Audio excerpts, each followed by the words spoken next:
یعنی یہ کہا جاتا ہے کہ اردو کا جو پہلا افسانہ لکھا تھا وہ منشی پریم چند نے لکھا تھا۔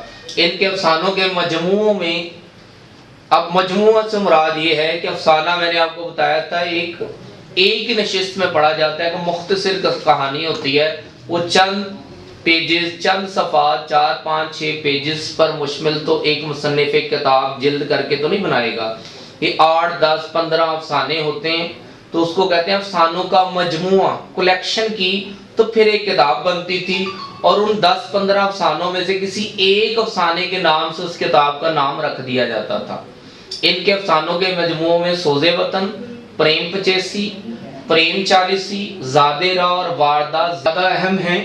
اور اب سوال بنے گا منشی پریم چند کے افسانوں کے اہم مجموعوں کے نام لکھیں، منشی پریم چند کے افسانوں کے اہم مجموعوں کے نام لکھیں۔ جواب ہوگا سوز وطن، پریم پچیسی، پریم چالیسی، زادے راہ، واردات۔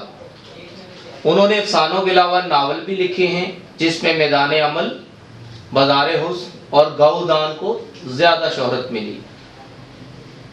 منشی پریم چند کے ناولوں کے نام لکھیے یا اہم ناولوں کے نام لکھیے، میدان عمل، بازار حسن اور گودان۔ تو اسٹوڈنٹس یہ تھا منشی پریم چند کا تعارف، کہاں پیدا ہوئے، تعلیم کہاں حاصل کی، ان کی ادبی کوششیں کیا تھیں اور ان کی تحریریں کون سی تھیں۔